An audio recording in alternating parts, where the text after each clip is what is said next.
السلام علیکم. Good to have you at Urdu audio books. حاضر خدمت ہے وانیہ مقصود کا ناول قلب سیاہ، ایپیسوڈ 12. صبح کی مدھم روشنی پردوں کو چیرتی کمرے میں داخل ہو رہی تھی.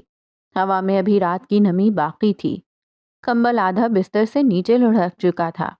تکیا کسی گوشے میں گم اور وہ خود بستر پر بے ترتیب انداز میں پھیلا ہوا تھا. سفید شرٹ کے اگلے 2 بٹن کھلے تھے. سینہ نیم اوریاں اور چہرے پر پرسکون نیند کا گہرا رنگ. اچانک دروازے پر زور زور سے دستک ہوئی. وہ نیند میں کروٹ لیتے ہوئے صرف اتنا ہی بول پایا. ایک بار پھر دستک ہوئی، اس بار کچھ زیادہ سختی سے. کون ہے؟ وہ خفگی سے جھنجھلا کر بولا، آنکھیں بند رکھتے ہوئے. پھر جیسے ایک دم ذہن کی دیوار سے کوئی پتھر ٹکرا کر گرا ہو. اوہ شٹ، آج تو نکلنا تھا. اس نے جھٹ سے آنکھیں کھولیں. کھڑکی سے باہر جھانکا. آسمان میں ہلکی سی سفیدی ابھری ہوئی تھی. اس نے موبائل اٹھا کر وقت دیکھا. 5 بجے تھے. اف، اب کیا اتنی صبح ہی نکلنا ہے؟ وہ بڑبڑایا اور بیزاری سے بستر پر اٹھ کر بیٹھ گیا. دروازہ کھولو، کب سے سو رہے ہو؟ یہ آواز عروہ کی تھی. وہ جماہی لیتے ہوئے اٹھا، ننگے پیر فرش پر رکھے. شرٹ کے کھلے بٹن دھیرے دھیرے بند کرتے ہوئے وہ واش روم کی طرف بڑھ گیا. کچھ لمحوں بعد جب وہ باہر نکلا اور دروازہ کھولا تو عروہ اب وہاں نہیں تھی. اس نے نیچے ملازمہ کو آواز دی. چند لمحوں بعد ایک لڑکی اوپر آئی.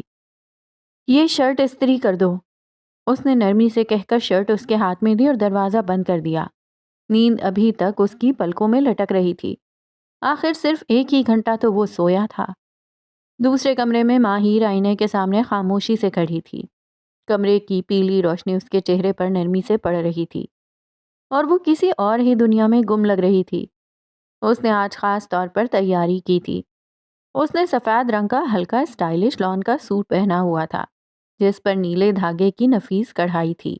نیچے سفید ٹراؤزر تھا اور بال فرنٹ سے سیٹ کر کے پیچھے سیدھے کھلے چھوڑے گئے تھے. ہلکی گلابی لپسٹک، باریک کاجل اور کلائی میں سلور بریسلٹ، سادگی میں مکمل. تبھی دروازہ ہلکی سی آواز کے ساتھ کھلا اور عروہ اندر داخل ہوئی. عروہ سانولی رنگت کی حامل تھی مگر اس کی کشش اس کی سادگی میں تھی.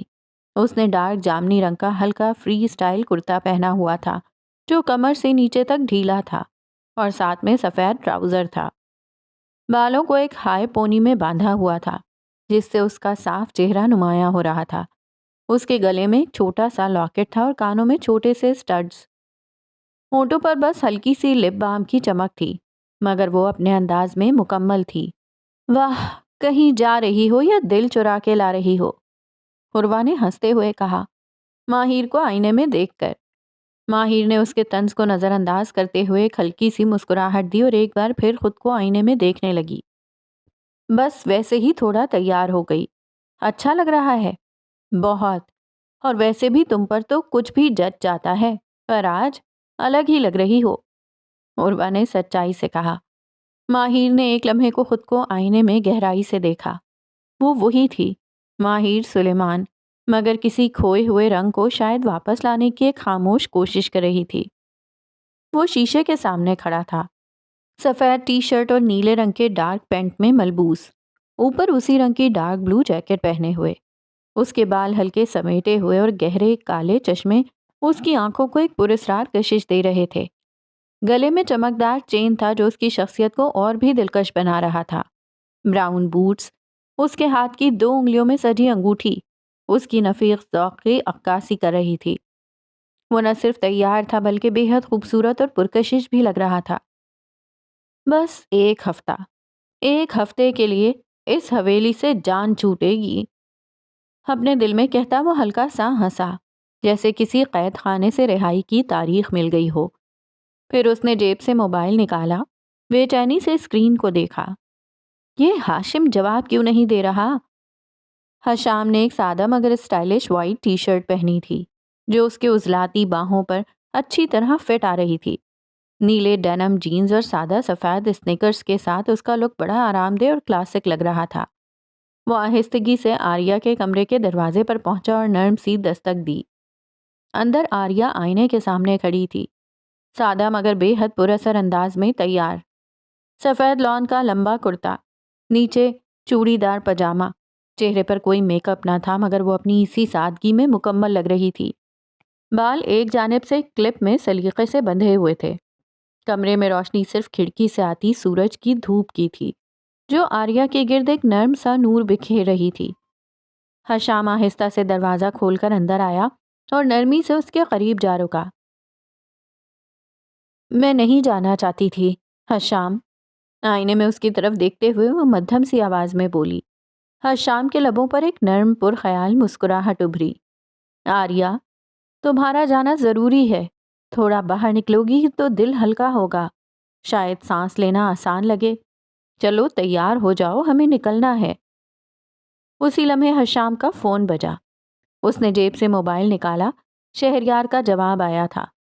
اوکے، اب جلدی آ جائیں ورنہ ہم چھوڑ کر بھاگ جائیں گے آپ کو۔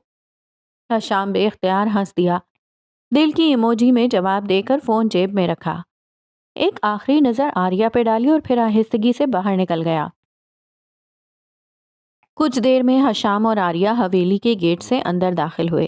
سامنے ہی شہریار کھڑا تھا، سفید ٹی شرٹ پہنے ہوئے جس کے آدھے بازو تھے، نیلا جیکٹ جو وہ پہلے پہنے ہوئے تھا اب گاڑی کی پچھلی سیٹ پر رکھا ہوا تھا۔ گرمی اتنی تھی کہ سانس گھٹنے لگا تھا۔ اس کے چہرے پر پسینے کی ہلکی تہ اور آنکھوں پر سن گلاسز اسے ایک الگ ہی پرکشش انداز دے رہے تھے۔ سامنے کھڑی گاڑی فورڈ ایکسپیڈیشن تھی، بڑی، کشادہ، شاندار۔ یہی سلیمان شاہ کی گاڑی تھی جس میں سب آرام سے سفر کر سکتے تھے۔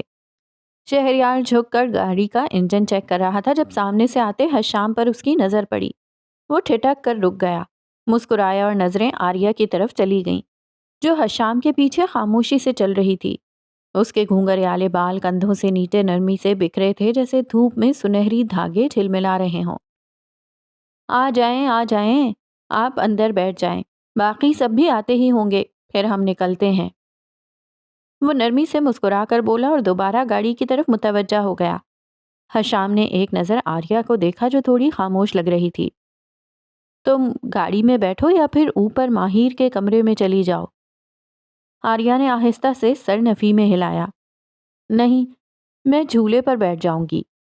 اس کی نظریں سامنے حویلی کے باغیچے میں لگے جھولے پر جم چکی تھیں۔ حشام نے نرمی سے اس بات میں سر ہلایا اور آریہ آہستگی سے چلتی ہوئی جا کر جھولے پر بیٹھ گئی۔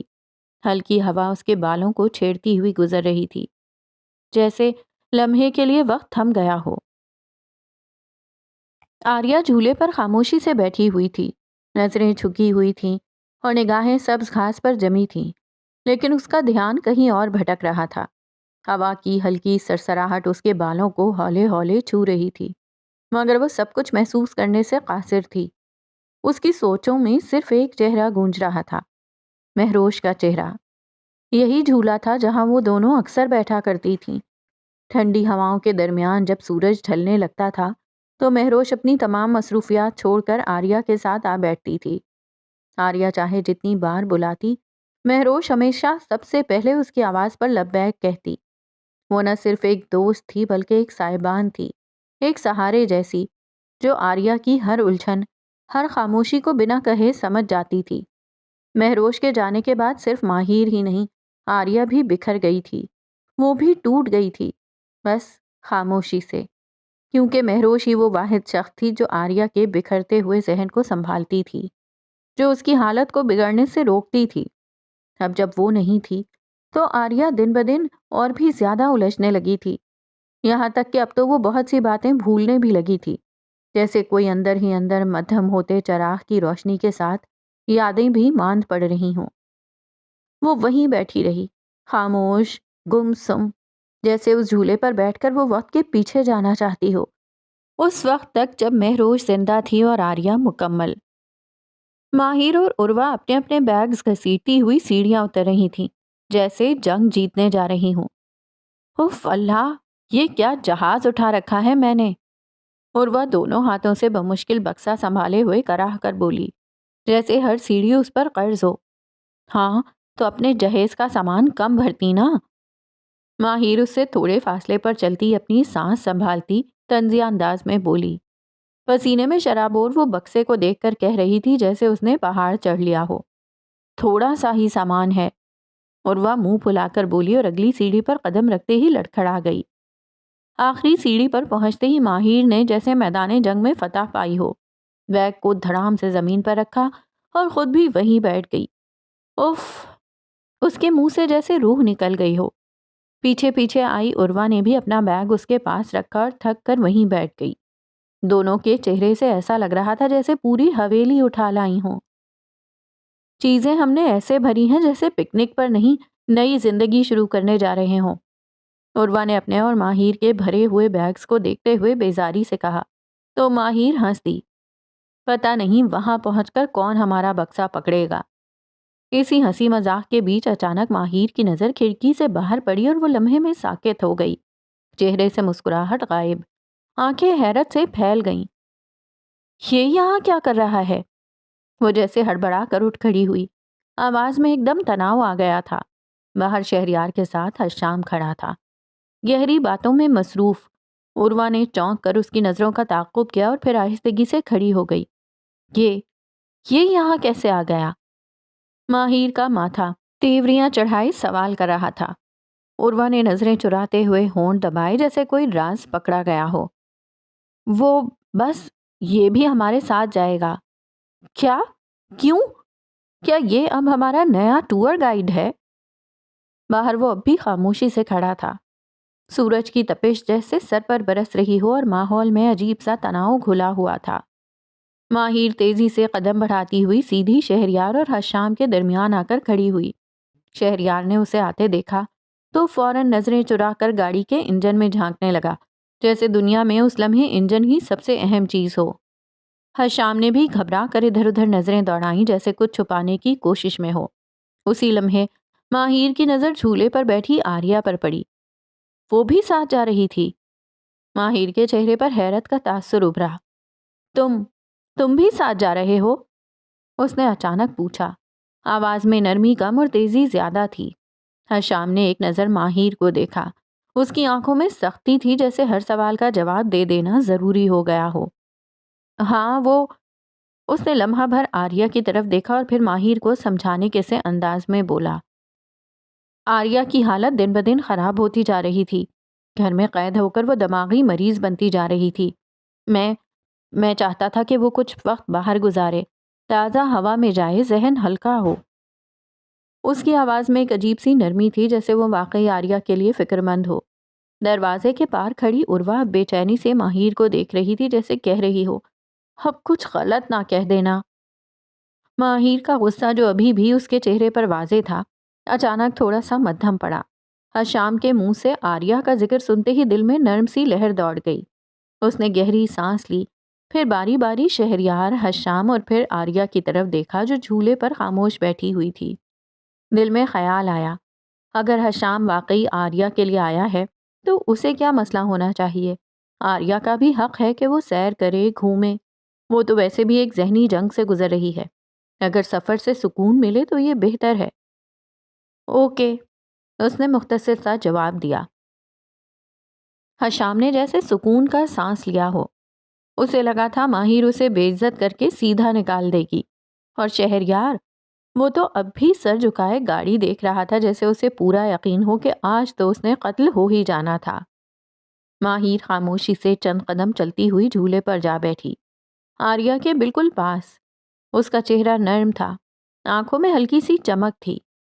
ہیلو، وہ نرمی سے مسکرائی۔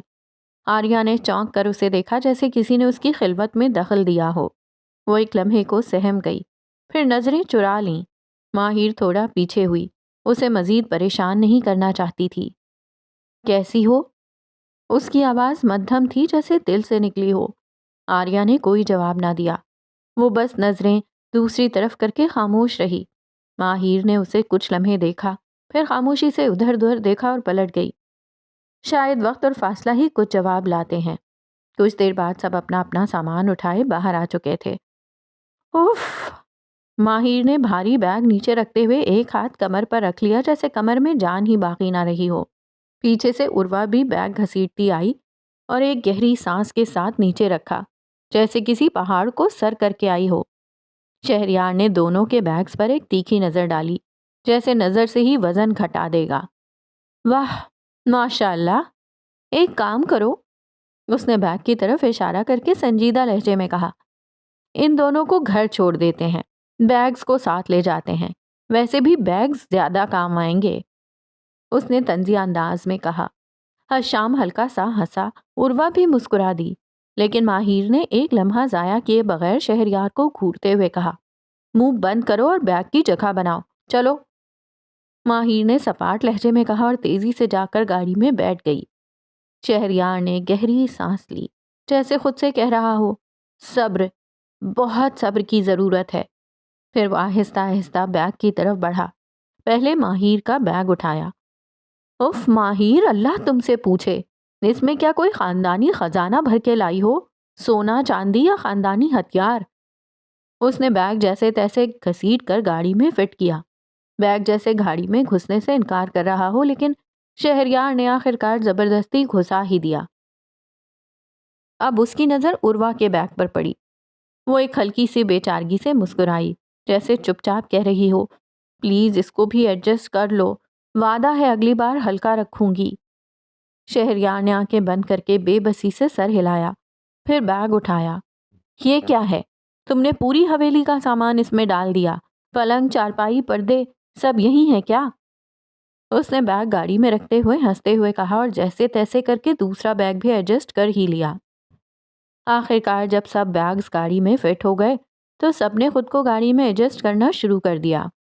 ڈرائیونگ سیٹ خالی تھی، اب اتنے لوگ ہو گئے تھے کہ ڈرائیور ساتھ لے جانا ممکن ہی نہیں تھا، خود ہی چلانا تھا۔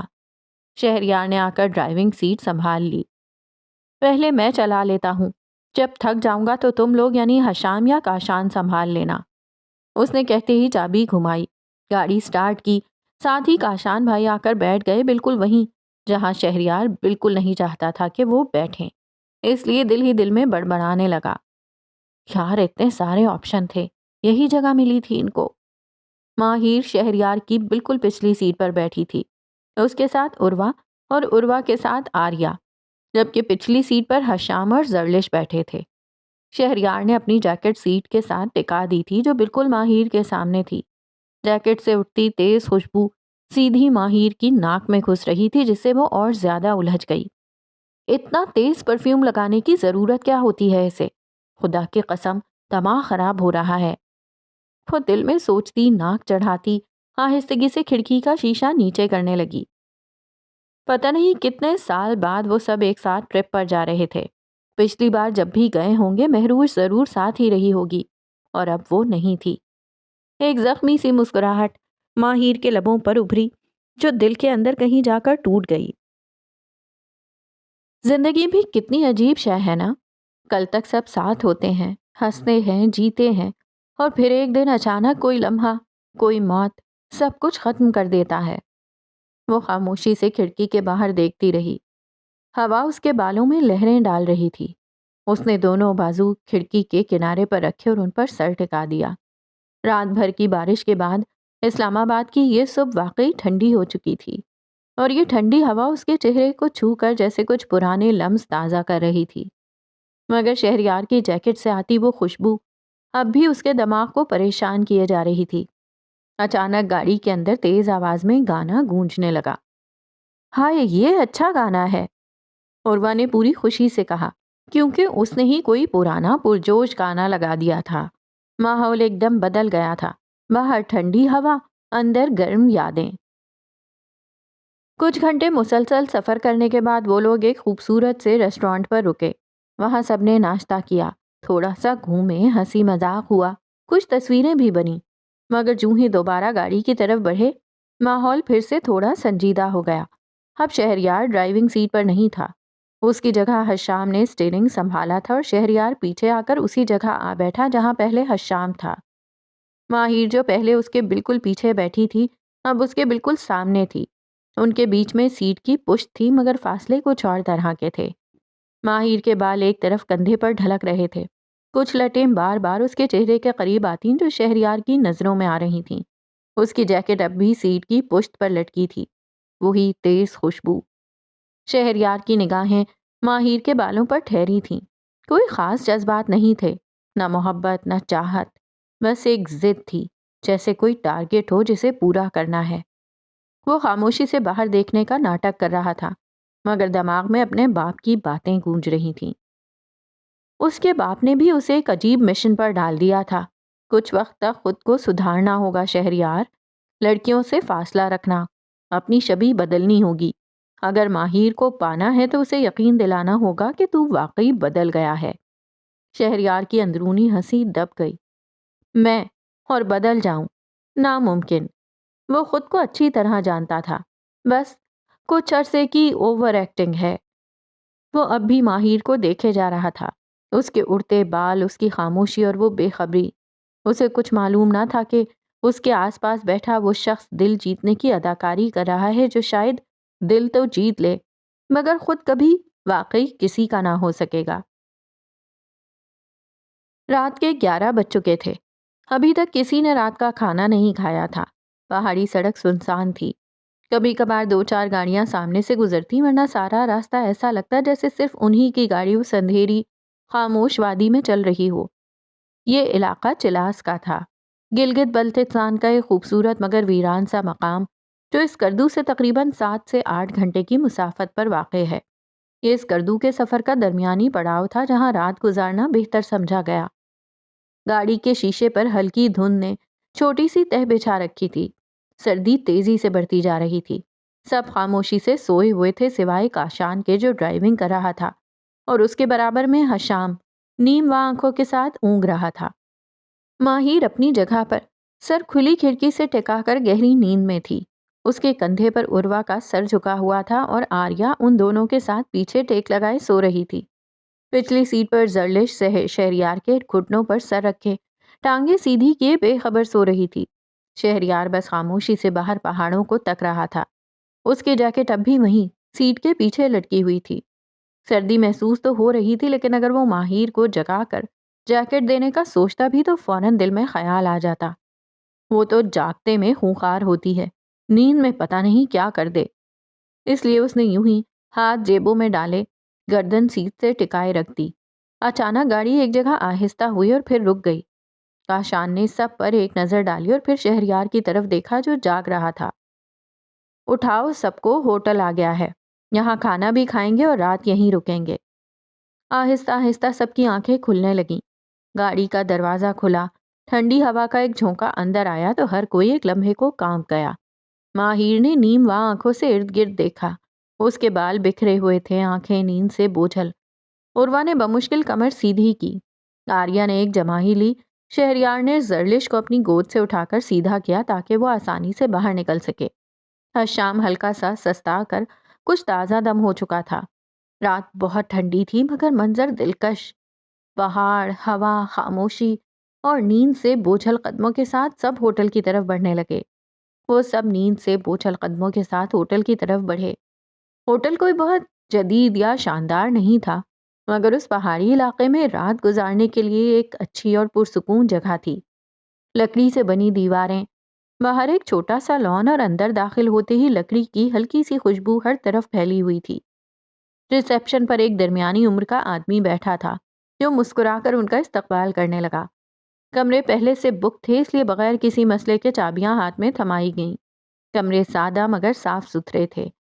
لکڑی کے فرش، دو سنگل بیڈ، ایک بڑا شیشہ اور کھڑکیوں کے باہر پہاڑوں کا ہلکا سا منظر۔ کمرے میں داخل ہوتے ہی سردی کا ایک جھٹکا سا محسوس ہوا، کیونکہ ہیٹر ابھی آن نہیں ہوا تھا۔ یار کتنی ٹھنڈ ہے یہاں، عروا نے جھرجھری لیتے ہوئے کہا تھا جیکٹ ہاتھ میں رکھو، مگر سب کو بس سامان میں ٹھونسنے کی پڑی تھی۔ شہریار نے طنزیہ انداز میں کہا اور خود فوراً جیکٹ پہن لی۔ کچھ ہی دیر بعد سب نے گرما گرم چائے اور ہوٹل کی دیسی طرز کی دال، چکن کڑھائی اور نان منگوائے۔ کھانے کی خوشبو سے نیند تھوڑی دور ہوئی۔ کھانے کے دوران بھی کوئی خاص بات نہیں ہوئی، سب تھکن سے چور تھے۔ خاموشی سے کھاتے اور پھر آہستہ آہستہ اپنے کمروں کی طرف بڑھنے لگے۔ کمرے کی کھڑکی سے باہر جھانکتے ہوئے شہریار نے ایک نظر پہاڑوں کی طرف ڈالی۔ تاریکی میں ڈوبے ان پہاڑوں کا سکوت اسے عجیب سا لگ رہا تھا۔ بس اگلی صبح کا انتظار تھا، ایک نیا دن۔ صبح کی نرم دھوپ پہاڑوں کی چوٹیوں سے اترتی ہوٹل کے کھڑکیوں سے اندر چپکے سے آ رہی تھی۔ پہاڑی ہوا ہنوز سرد تھی، مگر رات کے مقابلے میں تھوڑی ہلکی ہو چکی تھی۔ سب کے کمروں کے دروازے آہستہ آہستہ کھلنے لگے تھے۔ نیند سے بوجھل آنکھیں، سست قدم۔ ماہر نے نیند سے بوجھل آنکھوں کے ساتھ ہنوز کھلی کھڑکی سے باہر جھانکا اور پھر آہستہ سے دروازہ کھول کر باہر آ گئی۔ عروہ اور آریہ سب سے پہلے لان میں پہنچ چکی تھیں، جہاں ہوٹل والوں نے لکڑی کی میزوں پر ناشتہ سجایا تھا۔ گرما گرم پراٹھے، ابلے انڈے، چائے اور شہد کے ساتھ خالص مکھن۔ ہوٹل کی یہ اوپن ایئر ڈائننگ جگہ سامنے پہاڑوں کے دلکش نظارے کے ساتھ بنی تھی، جس کے چاروں طرف ننھی جھاڑیاں اور لکڑی کی چھوٹی چھوٹی باڑیں تھیں۔ چاروں طرف ایک عجیب سی خاموشی اور تازگی تھی۔ ماہر، عروہ، آریہ، حشام اور زرلش سب نیچے موجود تھے، صرف شہریار اب تک غائب تھا۔ عروہ نے جمائی لیتے ہوئے تھوڑا سا اکتائے انداز میں پوچھا، کشان بھائی کہاں ہیں؟ آریہ نے گردن ہلائی، اوپر گئے ہیں شہریار کو جگانے۔ یہ پہلا موقع تھا جب وہ پورے وقت میں بولی تھی۔ ماہر نے حیرت سے پلٹ کر اس کو دیکھا۔ وہ اوپر شہریار کے کمرے کی طرف گیا تھا۔ کمرے کا دروازہ کھولا گیا تو اندر کا منظر کچھ یوں تھا کہ شہریار لحاف میں ایسے لپٹا ہوا تھا جیسے کسی نے زبردستی ممی بنا دی ہو۔ صرف اس کے بالوں کا ایک سرا نظر آ رہا تھا اور بس۔ شہریار، کشان نے دروازہ تھوڑا زور سے بند کیا۔ اٹھ جاؤ، سب نیچے ناشتہ کر رہے ہیں۔ لحاف کے اندر سے ایک گھمبیر سی کراہ سنائی دی، مر گیا ہوں میں، دفن کر دو یہیں۔ کشان نے آگے بڑھ کر زور سے اس کا کندھا ہلایا۔ میں مذاق نہیں کر رہا، صبح کے 10 بج چکے ہیں۔ شہریار نے آنکھیں بند رکھتے ہوئے لمبی آہ بھری۔ بولا ہے نا مر گیا ہوں، کفن پہنا دو، دوبارہ زندگی میں آنے کا کوئی ارادہ نہیں۔ کشان نے ناک چڑھائی۔ تمہیں پتا ہے نا ہم نے آگے نکلنا ہے، سب تیار بیٹھے ہیں، تم اکیلے رہ جاؤ گے یہاں۔ شہریار نے آنکھیں بند رکھتے ہوئے آہ بھری۔ جاؤ، بس 2 منٹ میں آ رہا ہوں۔ کشان ایک نظر اس پر ڈال کر کمرے سے واپس باہر نکل گیا۔ کشان کی واپسی میں وقت لگا، سب کی نظریں دروازے کی طرف تھیں۔ پھر کچھ دیر بعد وہ آتا دکھائی دیا، سرد چہرہ، سادہ مگر سخت تاثرات کے ساتھ۔ اٹھا دیا اسے؟ عروہ نے ہلکے انداز میں پوچھا۔ کشان نے بغیر کسی کو دیکھے بس سرد لہجے میں جواب دیا، بس آ رہا ہے۔ جیسے ہی اس نے یہ کہا سب ایک دم خاموش ہو گئے۔ کشان سے زیادہ کوئی کچھ نہ بولا، کیونکہ وہ ویسا ہی تھا، کم گو، مگر جب بولتا تو سب چپ ہو جاتے۔ اسی لمحے اوپر سے گھسیٹتی چپلوں کی آواز آنا شروع ہوئی۔ شہریار نیم خوابیدہ حالت میں نیچے آتا دکھائی دیا، آنکھیں سوجی ہوئی، بال بکھرے، جیکٹ ایک بازو میں دوسرا لٹک رہا تھا۔ شہریار لان میں آتے ہی سیدھا کرسی پر بیٹھا، سر میز پر رکھتے ہوئے بولا، میں ہوں تو بس روح ابھی نیند میں ہے، چائے دو یا مجھے دفنا دو۔ سب گاڑی میں بیٹھ چکے تھے اور راستہ پہاڑوں کے درمیان سے گزر رہا تھا۔ وہ چلاس میں تقریباً 2 گھنٹے آگے پہنچ چکے تھے، جہاں سے راستہ مزید پہاڑی اور وادیاں گھنی ہو جاتی تھیں۔ یہ جگہ گلگت بلتستان کے شمالی علاقے کی ایک خوبصورت وادی تھی جسے نینا کہا جاتا تھا۔ یہاں بڑے بڑے سبز وادیاں، پہاڑ اور ایک شفاف ندی بہتی تھی جو پہاڑوں کی برف پگھلنے سے نکلتی تھی۔ ہوائیں سرد مگر خوشگوار تھیں اور ماحول میں قدرت کی طرف سے خاص قسم کا سکون، ٹھہراؤ اور خاموشی محسوس ہو رہی تھی۔ یہاں سے آگے کا راستہ اور بھی سنسان اور جنگلاتی تھا، جہاں گاڑی کی رفتار آہستہ ہو گئی تاکہ قدرتی خوبصورتی کا لطف اٹھایا جا سکے۔ اب گاڑی شہریار ڈرائیو کر رہا تھا۔ انہوں نے پہلے ہی طے کر لیا تھا کہ وہ باری باری ڈرائیو کریں گے تاکہ سب کو آرام کا وقت ملے۔ صبح کی ٹھنڈی ہوا اور پہاڑی علاقہ، راستہ دلکش بھی تھا اور تھوڑا خطرناک بھی، لیکن شہریار بے فکری سے گاڑی چلا رہا تھا۔ پچھلی سیٹ پر ماہر اور عروہ بیٹھی تھیں، ایک دوسرے میں مگن، دھیمی آواز میں باتیں کرتی، کبھی ہنس دیتی، کبھی سر جھکا کر کچھ سرگوشی کرتی۔ ان دونوں نے اب کپڑے بدل لیے تھے، ہلکے مگر گرم لباس جو پہاڑوں کی سرد ہوا کے حساب سے مناسب تھے۔ ماہر نے ہلکے براؤن رنگ کا لانگ کوٹ پہن رکھا تھا اور عروہ نے خاکی جیکٹ۔ ان دونوں کے چہروں پر نیند کی ہلکی سی جھلک تھی، لیکن مزاج تازہ تھا۔ ان کے آگے والی سیٹ پر آریہ، زرلش اور حشام بیٹھے تھے۔ آریہ کھڑکی کے پاس بیٹھی خاموشی سے باہر کا منظر دیکھ رہی تھی۔ زرلش کا سر حشام کے کندھے سے لگا ہوا تھا اور تھوڑی دیر سونے کی کوشش کر رہی تھی۔ حشام بس سیدھا بیٹھا باہر دیکھ رہا تھا، لیکن اس کا دھیان کبھی کبھار بیک سیٹ پر جاتا تھا۔ وہ جانتا تھا کہ ماہر نے ابھی تک اسے ایک نظر بھی نہیں دیکھا، نہ صبح نہ اب تک سفر میں، اور وہ یہ بھی جانتا تھا کہ وہ کوئی اتنا خاص شخص نہیں تھا کہ اس کی نظروں کا مرکز بنے، مگر پھر بھی دل میں کہیں ایک خواہش تھی کہ ماہر اسے کم از کم دیکھے، ایک سلام یا کوئی معمولی بات ہی صحیح۔ لیکن ماہر جیسے صرف اپنی دنیا میں مگن تھی، وہ بے نیاز تھی، مصروف تھی عروہ سے باتوں میں، اور شاید اسے یہ تک اندازہ نہیں تھا کہ حشام بھی اسی گاڑی میں بیٹھا ہے، اور حشام وہ خاموشی سے یہ سب برداشت کر رہا تھا اور ایک نظر کا انتظار کر رہا تھا۔ راستہ اب جگلوٹ کے قریب پہنچ چکا تھا۔ صبح کے وقت سورج ہلکی روشنی کے ساتھ پہاڑوں کے پیچھے سے جھانک رہا تھا۔ گاڑی ایک بل کھاتے موڑ پر آ کر آہستہ ہوئی اور پھر کنارے پر موجود کھلی جگہ پر رک گئی۔ یہ جگہ کسی پوسٹ کارڈ جیسی لگتی تھی۔ سامنے ایک خوبصورت نیلی شفاف ندی بہہ رہی تھی۔ یہ گلگت ندی تھی جو جگلوٹ کے پاس سے گزرتی ہے۔ اس ندی کی خاص بات یہ تھی کہ یہ ہمالیہ اور قراقرم کے سنگم پر واقع علاقوں سے پگھلنے والی برف سے نکلتی ہے۔ پانی ٹھنڈا، بے حد شفاف اور بے رحم انداز میں تیز بہہ رہا تھا۔ ارد گرد کے بڑے بڑے پہاڑوں کے بیچ سے گزر کر یہ ندی اپنے سفر پر رواں تھی، اور اسے دیکھنا ایک سحر انگیز تجربہ تھا۔ سب گاڑی سے نیچے اتر آئے۔ ماہر اور آریہ سب سے پہلے نیچے کی طرف ڈھلوان پر چل کر ندی کے قریب گئیں۔ عروہ نے جیکٹ کی زپ بند کی اور ماہر کے ساتھ چل دی۔ ماہر نے جھک کر پانی کو ہاتھ لگایا اور جھرجھری لے کر پیچھے ہٹی۔ یہ تو برف سے بھی زیادہ ٹھنڈا ہے، شہریار نے چائے کا گھونٹ لیتے ہوئے ہنستے ہوئے کہا۔ یہاں تو اگر ہاتھ دھو لو لگتا ہے زندگی کے سارے گناہ دھل گئے۔ کشان نے گھڑی دیکھی۔ بس آدھے گھنٹے بعد نکلنا ہے، پھر اگلا پڑاؤ اسکردو ہوگا۔ اب اسکردو قریب تھا۔ جگلوٹ سے آگے تقریباً 4 سے 5 گھنٹے کی ڈرائیو اور تھی، لیکن راستے کی خوبصورتی ایسی تھی کہ وقت کا اندازہ نہیں ہوتا تھا۔ ندی کے کنارے وہ لمحے تھوڑی دیر کے لیے وقت کو روک دیتے تھے، جیسے سفر صرف منزل کے خاطر نہیں بلکہ ان چھوٹے چھوٹے حسین پڑاؤ کی وجہ سے ہوتا ہے۔ وہ سب اپنی دھن میں تھے، اور وہ مسلسل ندی کے ٹھنڈے پانی میں ہاتھ ڈالے بیٹھی تھی جیسے کسی اور ہی دنیا میں ہو۔ زرلش اس کے پاس تھی، بس خاموشی سے اسے تک رہی تھی، اور عروہ نرمی سے اسے کچھ بتا رہی تھی۔ کشان تھوڑا فاصلے پر گہری سوچ میں گم، اور آریہ چپ چاپ ایک پتھر پر بیٹھی تھی۔ ماہر آہستہ سے چلتی ہوئی ایک پہاڑی کنارے جا بیٹھی۔ ہوا تیز تھی، اس کے بال بار بار چہرے پر آ رہے تھے۔ اس نے اپنا گہرا براؤن کوٹ آگے سے لپیٹا اور بٹن بند کر لیے۔ سردی بڑھ رہی تھی۔ وہ بس خاموشی سے سامنے پھیلے پہاڑوں کو دیکھ رہی تھی، کسی خیال میں گم۔ چند لمحوں بعد اسے احساس ہوا کہ کوئی اس کے برابر آ کر بیٹھا ہے۔ وہ دیکھے بغیر ہی پہچان گئی۔ مجھے لگا تم اس پہاڑ پر بیٹھ کے پرانا جنم یاد کر رہی ہو، شہریار نے آنکھیں سکیڑتے ہوئے آہستہ سے کہا۔ بتا دینا پچھلی زندگی میں بھی میں تھا یا نہیں؟ ویسے تو لگ رہا ہے کہ تم نے وہاں بھی مجھے اگنور کیا ہوگا۔ ماہر نے سخت نظروں سے اسے گھورا، پھر کچھ کہے بغیر دوبارہ سامنے دیکھنے لگی۔ شہریار نے گہری سانس لی، مسکراہٹ ضبط کی۔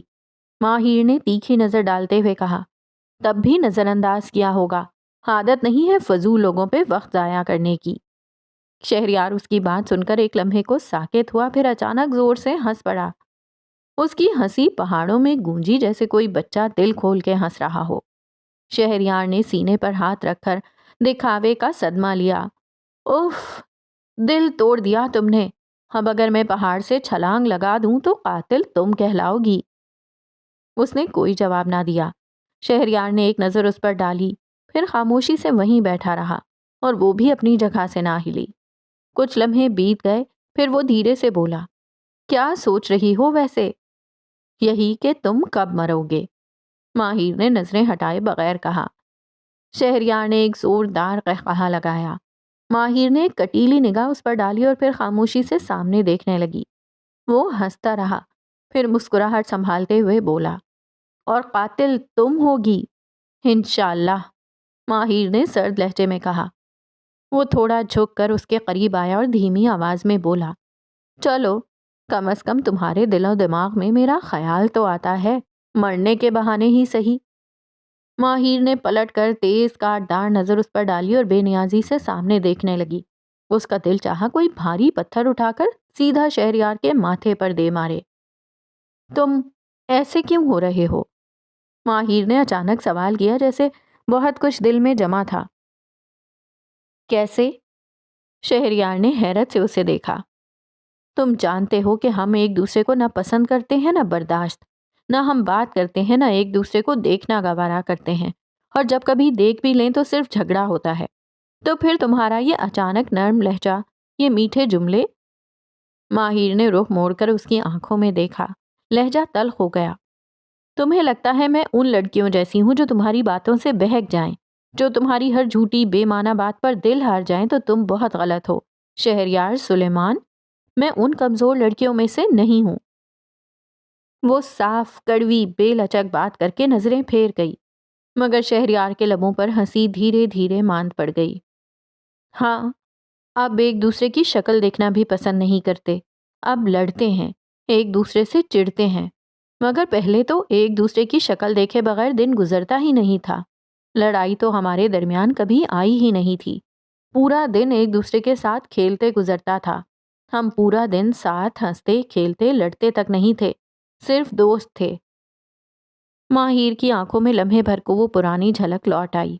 وہ خاموشی سے اسے دیکھنے لگی۔ وقت گزر جاتا ہے ماہر، اور وقت کے ساتھ سب کچھ بدل جاتا ہے، احساس، رشتے، اور ہم خود بھی۔ چاہے چاہو یا نہ چاہو، سب کچھ بدل جاتا ہے۔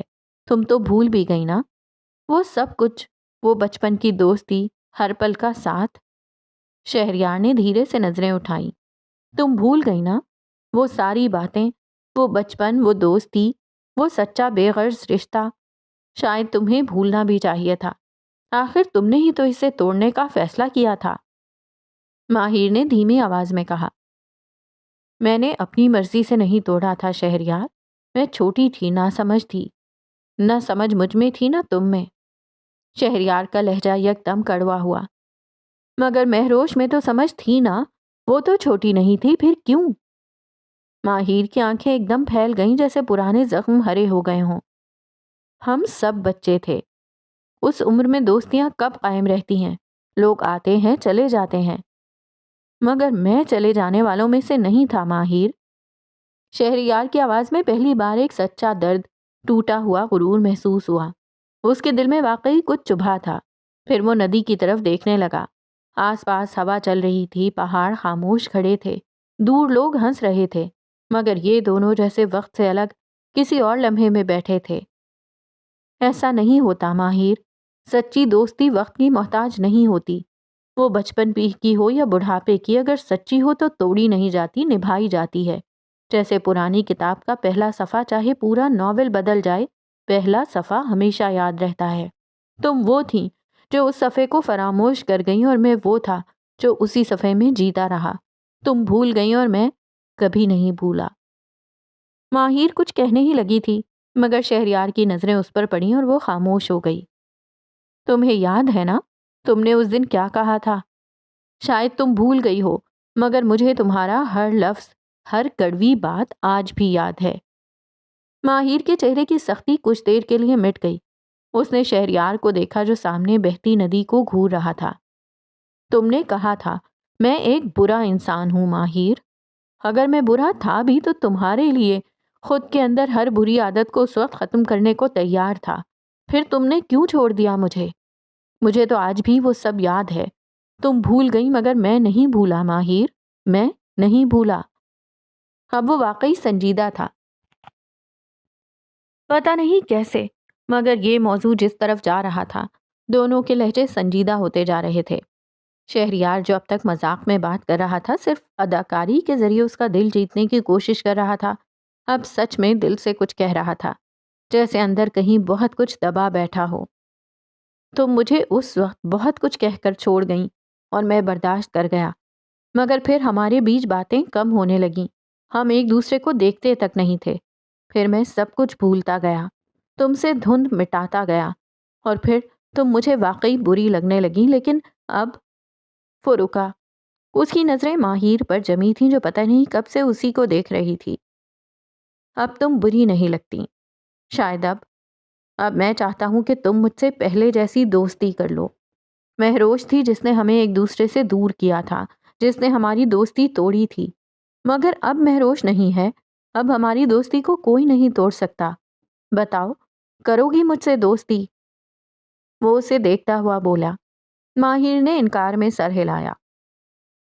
جو رشتہ ایک بار ٹوٹ جائے وہ دوبارہ نہیں جڑتا شہریار، اور میں کہتا ہوں کہ جو رشتہ ایک بار ٹوٹ جائے وہ دوبارہ جڑ کر اور بھی زیادہ مضبوط ہو جاتا ہے ماہر۔ اب ہمارے بیچ بچپن جیسا کچھ نہیں رہا، سب بدل گیا ہے۔ تم بڑے ہو گئے ہو، میں بھی بڑی ہو گئی ہوں۔ سمجھو، نہ تم بڑی ہوئی ہو نہ میں بڑا ہوا ہوں۔ ہم وہی ماہر اور وہی شہریار ہیں جو پہلے ہوا کرتے تھے۔ تم کیوں چاہتے ہو کہ ہم پھر سے دوستی کریں؟ اس کے چہرے پر اب وہ پہلے جیسی سختی نہیں تھی، کیونکہ اب مہروش نہیں ہے۔ تم بار بار اس کا ذکر مت کرو، وہ میری بہن ہے، میں اس کے بارے میں کچھ غلط نہیں سنوں گی۔ مگر جو غلط ہے وہ سننا پڑے گا ماہر۔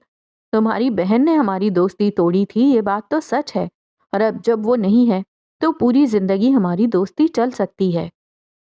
ماہر نے انکار میں سر ہلایا۔ میں تم سے اب دوستی نہیں کروں گی۔ شہریار ہلکے سے مسکرایا۔ شہریار کی آواز میں اب طنز کے بجائے ایک تلخ سی بے بسی تھی، جیسے دل کی شدت لبوں تک آ گئی ہو۔ واہ ماہر، دوستی توڑ کر چھوڑ کر تم چلی گئیں، بے عزتی کی، برا بھلا کہا، مجھے کمتر ثابت کیا، اور آج انہی ہاتھوں میں پھر سے دوستی کا ہاتھ لیے کھڑا ہوں اور تم ہو کہ انکار کر رہی ہو۔